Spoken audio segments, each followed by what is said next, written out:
5 Stephen King novels that are underrated and I think everybody should read. Number 5 is Wizard and Glass, which is book 4 of the Dark Tower series. I don't suggest this whole thing unless you are reading the Dark Tower. What I do suggest is part 2 through part 4. This is the story within the story.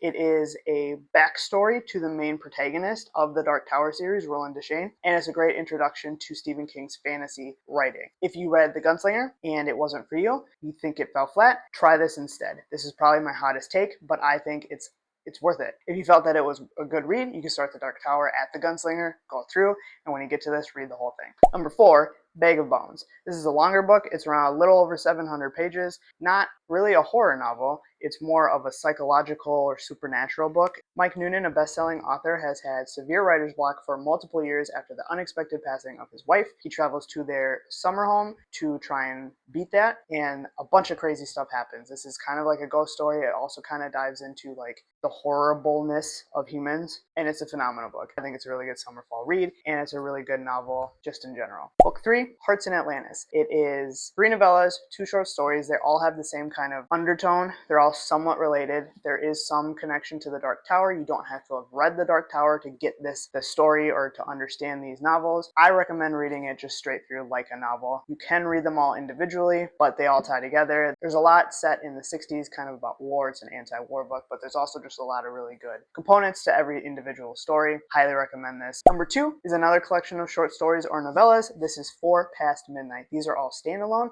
They can all be read independently. This is a good way to get into Stephen King if you are really looking for those bite-sized pieces but don't want to read the whole set. They are all independent. Langoliers is in here. It's one of the best short stories I think he's ever written. Another one that's in here is Secret Window, Secret Garden, which of course became Secret Window, the movie with Johnny Depp. Also The Sundog, the last novella in here, is a really good one to read if you want to read about Castle Rock or get into that.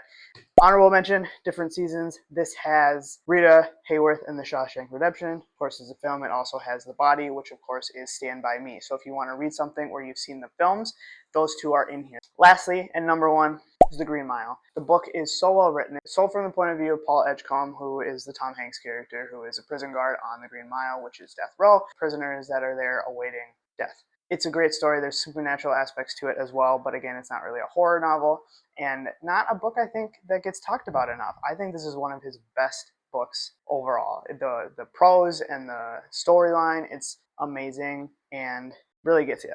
Those are 5 Stephen King novels I think everybody should read that are not really horror and not really talked about a lot. Let me know if you agree, disagree, if you think I missed something or should have included something else. I would love to hear about it and talk to you guys.